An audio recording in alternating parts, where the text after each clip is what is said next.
কবির বিন সামাদ বার্ধক্যজনিত কারণে নেটওয়ার্কের বাইরে, কথা কয় না। কিসের কারণে? বার্ধক্য, মানে কিছু না হইলেও আপনি বার্ধক্য হয়ে মারা যাবেন, মারা যেতেই হবে, যাওয়া লাগবে না। কাইফা তাকফুরুনা বিল্লাহি ওয়া কুনতুম আমওয়াতান ফাআহইয়াকুম সুম্মা ইউমীতুকুম সুম্মা ইউহয়িকুম সুম্মা ইলাইহি তুরজাউন। আমার আল্লাহ বলছেন, ওগো আমার বান্দারা, কোন জিনিস তোমাদেরকে তোমাদের মহান রব থেকে ভুলিয়ে দিল? অথচ তোমরা ছিলে মৃত, তোমাদের কোনো জীবন ছিল না, তোমাদের কোনো আকার আকৃতি ছিল না, এই দুনিয়ার পরে তোমাদের কোনো অস্তিত্ব ছিল না। আমি আল্লাহ তোমাদের সৃষ্টি করলাম, তোমাদের গঠন করলাম, আকার দিলাম, আকৃতি দিলাম, চেহারা দিলাম, সৌন্দর্য দিলাম, মুখের মধ্যে দাঁত দিলাম, একটা জিহ্বা দিলাম স্বাদ নেওয়ার জন্যে, চোখ দিলাম দেখার জন্যে, হাত দিলাম নাড়াচাড়া করার জন্যে, পা দিলাম হাঁটার জন্যে, হৃদয় দিলাম ভালোবাসার জন্যে, তোমাদের মস্তিষ্ক দিলাম ভাবার জন্যে। আমি এত সুন্দর করে পা থেকে মাথা পর্যন্ত সৃষ্টি করলাম, অথচ তোমরা আমাকে কোন কারণে ভুলে গেলে? তোমরা কি জানো না একদিন তোমাদের মারা যাওয়া লাগবে, কবর দেশের বাসিন্দা হওয়া লাগবে, আবার আমি ওই কবর দেশের বাসিন্দা থেকে তোমাদেরকে জীবন্ত করে আমার কাছে দাঁড় করাবো। বেলা শেষে ফিরে যাওয়া লাগবে কার কাছে?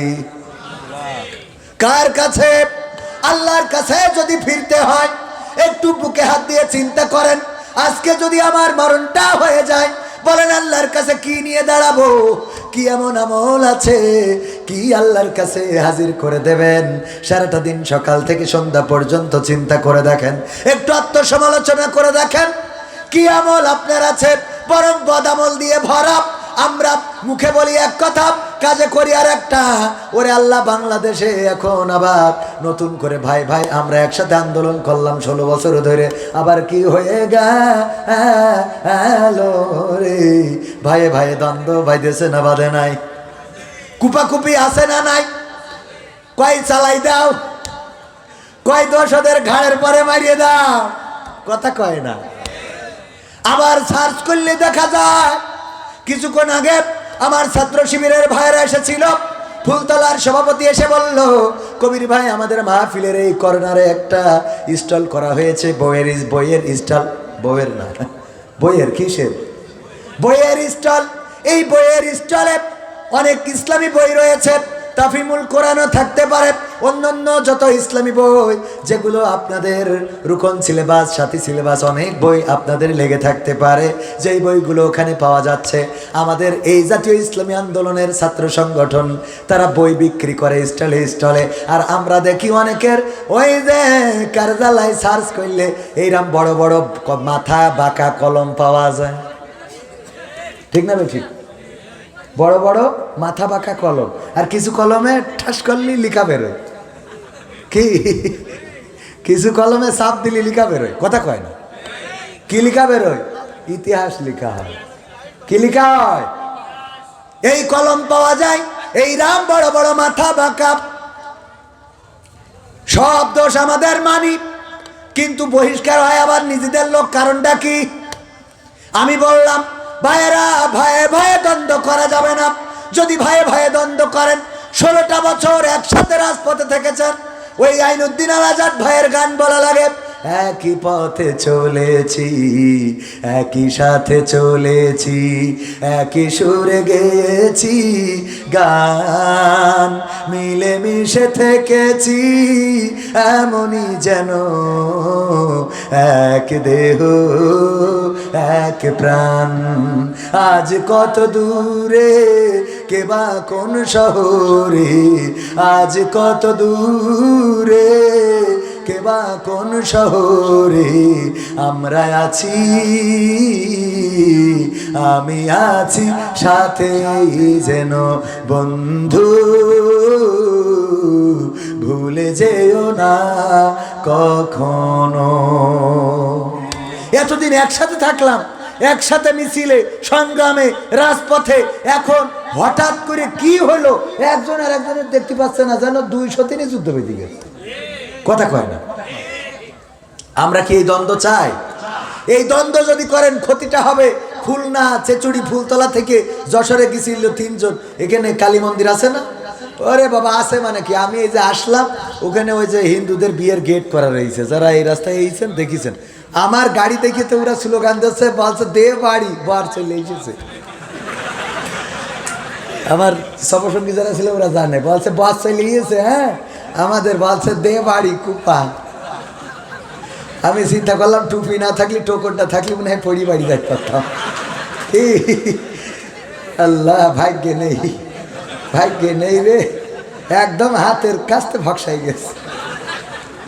এরম হয় না অনেক সময় মাছ ধরতে যেয়ে দেখা যাচ্ছে বড় মাছটা ধরি ফেলেছেন, ঠাস করে চলে গেল রে, তা আমার আজ হইয়ে গিল পিরাই, বলছে ঢোলে দে বাড়ি, বর চলে গেছে দে কুপান। আমি কি এক বিপদ, আমার গাড়িটা যে আটকাইলি তাই বলতে হলো, আটকালি হয়তো বিয়ে না করতে পারলেও কিছু টাকা পয়সা দিয়ে আসতে হইতো, যে দুলিও ভাই টাকা দিয়ে যান, তারপরে অন্য কথা। তো যাই হোক, হিন্দু আছে, বৌদ্ধ আছে, খ্রিস্টান আছে এই দেশে, মুসলমান, তিনজন বন্ধু, একজন হিন্দু, একজন বৌদ্ধ, এই একজন খ্রিস্টান, একজন মুসলমান গেছে যশোরে, যে পানির পিপাসা লেগেছে, তো আমাদের আখ খেতে ঢুকেতে আখ কুপান দিয়েছে আচ্ছা মতো, দেওয়ার পরে আখ ক্ষেতের মালিক এসে দেখে, ওরে বাবা তিনজনে 321 খান আখ নষ্ট করেছে। বলছে তোরা আখ খাইছিস কেন? তা বলছে তা অসুবিধা কি? অসুবিধা কি মানে এ ক্ষেত আমার, তোরা আখ খাইছিস মানে? তা বলছে তোমার তো অসুবিধা, এই দুপুরে টানা রোদের মধ্যে রাগ ধরাবা না, আমরা কিন্তু 3 জন আছি বলে বারোয় টানা করে তুই বাড়ি যাবে না, আমাদের বাড়ি খুলনা, 3 জন বন্ধু আমরা। তো ক্ষেত মালিক বুঝতে পেরেছে এরা 3 জন ভালো একটা ঐক্য আছে, যদি 3 জনে এখন এই দুপুরবেলা আমার ধরে তা মোটামুটি একেবারে পাতালে নাই হাসপাতালে পাঠাবে। তো এই জন্যই আস্তে করে বলতেছে, ভাই ঠিক আছে তোমরা আখ খাইছাও, অসুবিধা নেই, তোমার নাম কি? তা বলছে আমার নাম হরিপদ। বলছে বলতে পারিস তুমি হিন্দু? বলছে তোমার নাম কি? বলছে মিস্টার মানিক বিশ্বাস। মিস্টার, তুমি তো খ্রিস্টান মানে? তো বলছে হ্যাঁ। তো তোমার নাম কি? বলছে আমার নাম আব্দুর রহমান। বলছে তুমি তো মুসলমান? বলছে হ্যাঁ, আমরা 3 জন 3 ধর্মের, কিন্তু বন্ধু, আমাদের মধ্যে ঐক্য আছে। বলছে না ঐক্য আছে, এটা ভালো, থাকা উচিত, কিন্তু ভাই একটা কথা হইলো কি, দেখো মুসলমান আব্দুর রহমান, সে আমার ক্ষেতে আখ খাবে, কোনো অসুবিধা নেই, কারণ সে আমার মুসলমান, আমার ক্ষেতে আখ খালি আমার সওয়াব হবে। আর এই যে খ্রিস্টান, সেও তো ঈসা নবীর মানে, আমরাও মানি, সুতরাং সেও আখ খাবে, কোনো অসুবিধা নেই। আমার একটা কথা ছিল তোমাদের 2 জনের কাছে, যে তোমরা 2 জন তো আমাদের জাত ভাই, কিন্তু এ শালা হিন্দু খাবে কেন? তোরা বলছে কথা তো ঠিক, কি বলছে কথা তো ঠিক। তো বলছে তাহলে যদি অনুমতি দাও তাই আর একটু পাঠাম দিতে চাচ্ছি। তো বল দেন, অসুবিধে নেই, আমরা নেন। দেশে কুপান দিয়ে আইলের পরে শোয়াই রেখে মুসলমান বলছে যে দোস্ত, তুমি তো দোস্ত মানে কি, তোমার সাথে পারলে শালি বিয়ে দেবো, তুমি আমার তো নিজের কলিজার লোক, আব্দুর রহমান, রহমানের গুলাম, তুমি আখ খাবা কেন? কিছু কাঠি বাড়িও নিয়ে যাবা, খুলনায় না বাড়ি নিয়ে যাবা, কিন্তু এ শালা খ্রিস্টান খাবে কেন? তবে কথা তো ঠিক, তবে তাহলে যদি অনুমতি দাও তাহলে এরও একটু কুপান দিতে পারি। বলছে দেন কুপান, ওরও দিয়ে আইলের পরে শোয়াই রেখেছ দুটো। 3 নম্বরে আব্দুর রহমানের বলছে দোস্ত, মুসলমান ধর্মে তো চুরি করলি শাস্তি হইলো কোরআনের আইন, হাত কেটে দাও, তাই না? তা বলছে কথা তো ঠিক। তা বলছে তোর আমি মারবো না, ডাইরেক্ট উচাতে কেটে দেবো।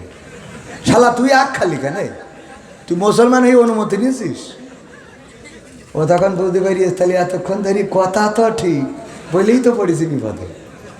এইটারেও বাটাম টাইনে 3 জনে যখন আইলের পরে শোয়াই রেখে 3 জন বলছে, প্রথমে যদি আমরা খুলনা ফুলতলা এই পরিচয়ে হিন্দু বৌদ্ধ খ্রিস্টান মুসলমান এক থাকতাম, তাহলে আজকে এই আইলের পরে আমাকে টানটানি করে ছুটি পাইত, কথা কয় না। তো এখন ছাত্রদল, যুবদল, শিবির, জামাত ফাটাফাটি করেন, অসুবিধে নেই, টানটানি করে থিবে না, দাদা কিন্তু থেমে নেই। কথা কি বোঝা গেছে? দাদা থেমে নেই, দাদা ষড়যন্ত্র আজও আছে না নাই? ওগো আমার ভাইরা, এই জন্য ঐক্যবদ্ধতার দরকার। আমি যদি সঙ্গীত দিয়ে বলি, মুসলমানে মুসলমানে দ্বন্দ্ব করা চলবে না, সীসা ঢালা প্রাচীর হবে, কখনো তা টলবে না। মুসলমানে মুসলমানে দ্বন্দ্ব করা চলবে না, সীসা ঢালা প্রাচীর হবে, কখনো তা টলবে না। মুসলমানে মুসলমানে দ্বন্দ্ব করা চলবে না, সীসা ঢালা প্রাচীর হবে, কখনো তা টলবে না। তবেই শান্তি পাবে, অশান্তি দূর হবে, তবেই শান্তি পাবে, অশান্তি দূর হবে। কেউ আর মুসলমানের বাজে কথা বলবে না, মুসলমানে মুসলমানে দ্বন্দ্ব করা চলবে না, সীসা ঢালা প্রাচীর হবে, কখনো তা টলবে না। কে আওয়ামী, কে বিএনপি, কে জামাত ইসলাম, এটা আমাদের নয় পরিচয়, মুসলিম মোর নাম। কে আওয়ামী, কে বিএনপি, কে জামাত ইসলাম, এটা আমাদের নয় পরিচয়, মুসলিম মোর নাম। এ কথা মানলে পরে শান্তি আসবে ঘরে, এ কথা মানলে পরে শান্তি আসবে ঘরে। কেউ আর মুসলমানের বাজে কথা বলবে না, মুসলমানে দ্বন্দ্ব করা চলবে না।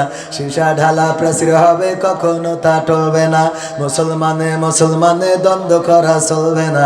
সীসা ঢালা প্রাচীর হবে কখনো তা টলবে না। কে কে কে আওয়ামী লীগ, কে কওমিয়া, কে আলিয়া, এটা তো কথা নয়। দিনের পথে চলতে হবে, এই তো পরিচয়। ঠিক না বেঠি? কে কওমিয়া, কে আলিয়া, এই ভেদাভেদ কি করা যাবে? এই ভেদাভেদ গুলো করা যাবে না। আচ্ছা, ঠিক আছে। বসে থাকবেন, সমস্যা নেই। কিরা বসতে করবে না, আপনার শুনবে, বলছে আপনি কথা শুনবেন। কয়টা ফোন দিছে আমার কাছে, পরে চলে আসছে, আজালি দিতে বলে কথা শুনবো। আপনি আজালি তাইলে ভাইরা আমার, যেহেতু বৃষ্টির দিন, কিসের দিন? বৃষ্টির দিন। তো আমি ওই নতুন গান তো 2-3টা অন্তত শোনাতে হবে না? ক্ষমতায় কেউ স্থায়ী হয় না, হোক না সে হাসিনা কি বারে না, সে আরটা চিরকাল থাকে না। ঠিক না বেঠে? ক্ষমতায় কেউ স্থায়ী হয় না, হোক না সে হাসিনা কি বারে না, সে আরটা চিরকাল থাকে না। ক্ষমতায় কেউ স্থায়ী হয় না। মুজিবুর বেশি দিন থাকেনি, জিয়াউর কেউ তো রাখেনি। মুজিবুর বেশি দিন থাকেনি, জিয়াউর কেউ তো রাখেনি। এরশাদ চলে গেছে পৃথিবী ছেড়ে, এরশাদ চলে গেছে পৃথিবী ছেড়ে, কেউ আজ তার কথা কয় না। ঠিক না বেঠে? ক্ষমতায় কেউ স্থায়ী হয় না। হাসিনা ক্ষমতা ধরে রাখতে আয়না ঘর বানিয়েছিল, জনগণের রোশানলে দাদার দেশে পালিয়ে গেল। হাসিনা ক্ষমতা ধরে রাখতে আয়না ঘর বানিয়েছিল, জনগণের রোশানলে দাদার দেশে পালিয়ে গেল। ডিবি হারুনের পাশে আর, ডিবি হারুনের পাশে আর পরিমণিদের দেখা যায় না। ঠিক না বেঠে? ক্ষমতায় কেউ স্থায়ী হয় না, হোক না সে হাসিনা কি বারে না, সে আরটা চিরকাল থাকে না। থাকে বলেন? থাকে। চেয়ার যেহেতু চিরকাল থাকে না, আমাদের জীবনও চিরকাল থাকবে না, আমাদের যৌবন চিরকাল থাকবে না, আমাদের সৌন্দর্য চিরকাল থাকবে না, মুখের এই দাঁতগুলো চিরকাল থাকবে না, আমাদের চোখের দৃষ্টি চিরকাল থাকবে না, আমাদের মাথার চুলগুলো চিরকাল কালো থাকবে না, আমাদের অন্যান্য আদার্স সোজা মানুষটা চিরকাল সোজা থাকবে না, একদিন খোঁজা হয়ে যাবে, এই দুনিয়া ছেড়ে চলে যেতে হবে। সুতরাং কবর দেশের প্রস্তুতি নেওয়ার দরকার আছে না নাই? আমার আল্লাহ বললেন, আমি পবিত্র কালাম থেকে তেলাওয়াত করেছিলাম শুরুতে, মনে আছে না নাই? আল্লাহ বললেন, ইয়া আইয়ুহাল্লাযীনা আমানু কু আনফুসাকুম ওয়া আহলিকুম নার, ওগো ঈমানদারেরা শোনো, তোমরা নিজের আগুন থেকে বাঁচো এবং তোমাদের আহাল, তোমাদের সন্তান পরিবার পরিজনকে আগুন থেকে বাঁচাও। কথাটা কার? কথাটা কার? নিজেদের আগুন থেকে বাঁচাতে বলেছেন আর আহালদেরকে আগুন থেকে বাঁচানোর জন্য বলেছেন। আমরা নিজেদের আগুন থেকে বাঁচাতে রাজি আছি না নাই? কারা কারা রাজি হাত উঁচু করেন।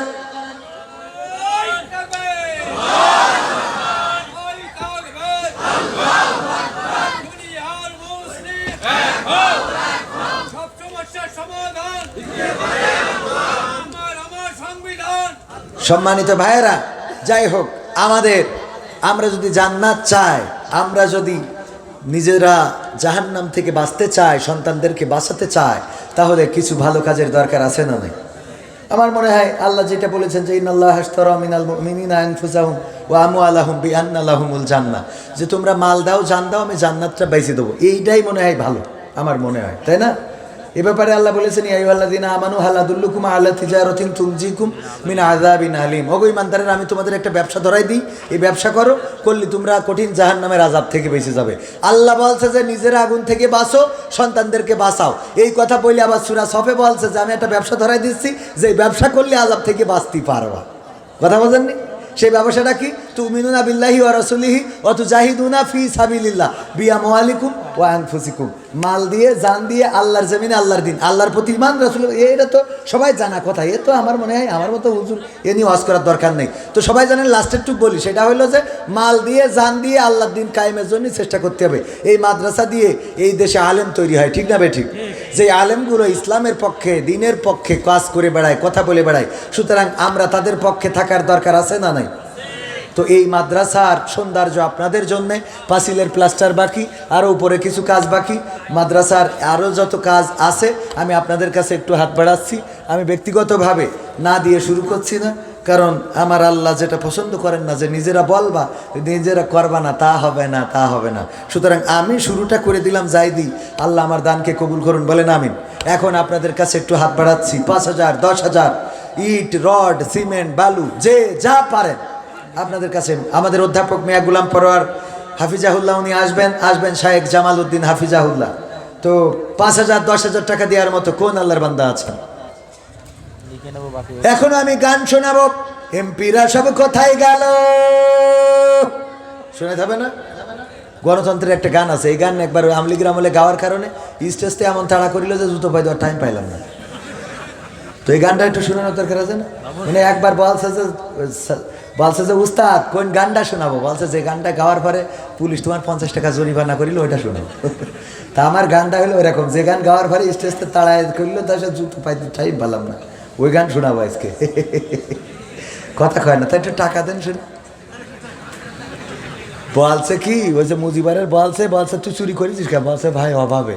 বলছে তো তুই চুরি ছেড়ে দে, তো বলছে তাহলে টাকা দাও। এখন আমার কথা হলো, ওর বলছে যে বল যে কথা দে আর কোনোদিন, বলছে আমার ছেড়ে দাও ভাই, আমার ভুল হয়ে গে। বলছে যে কথা দে আর কোনোদিন চুরি করবি না, তো বলছে তাহলে টাকা দাও। টাকা না দিলে আমি কী করে খাবো, চুরি করা ছাড়া? তো এখন আপনারা একটু টাকা দেন, তাহলে গান শুনো। মানে 5,000, 10,000 টাকা দেওয়ার মতো কোন আল্লাহর বান্দা আছেন? ওগো আমার ভাইয়েরা, আমি মুসাফির মানুষ, দোয়া করে দেব সারাদিনের ক্লান্তি চোখ দুইটা বন্ধ হয়ে আসে, তারপরেও আপনাদের দাওয়াত নিয়ে আসা, না আসলে তো মান সম্মান আমারও যেত, কমিটিরও যেত, ঠিক কিনা? বলতো কবির বিন সামাদ প্রতারক, দাওয়াত নিয়ে আসে না, আর কমিটির বলতো দাওয়াত দিনি। মানে দুই রকম, দাওয়াত নিয়ে আসে না আর কমিটিরা বলতো দাওয়াত দেয় নাই। অনেক কষ্ট করে এসেছি মাদ্রাসার জন্যে, এই মাদ্রাসার জন্য একটু হাত বাড়ালাম। 5,000, 10,000, 20,000, 3,000, 2,000, এমনকি এই ছেচুড়িতে হিন্দুরা পর্যন্ত দান করে।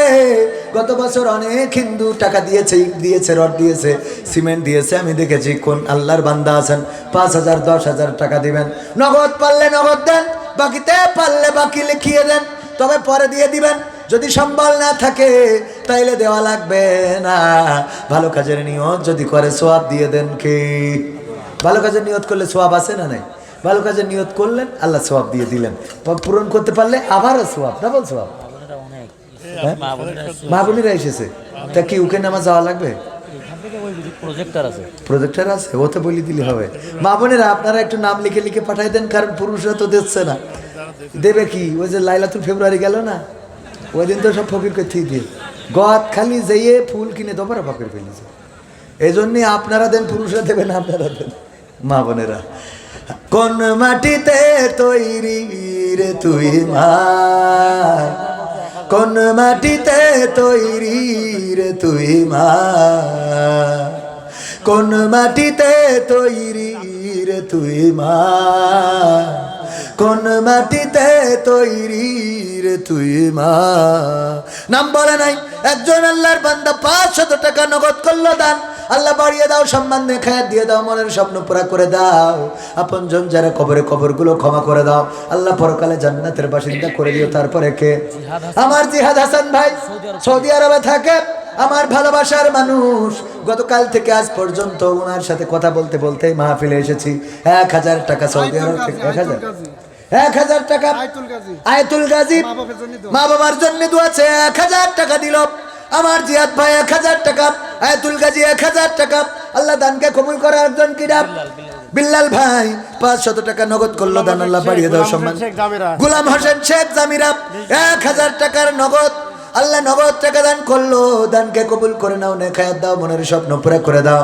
আপনজন যারা কবরে ক্ষমা করে দাও। ওগো আমার ভাইরা, অনেকের মা নাই, বাবা নাই।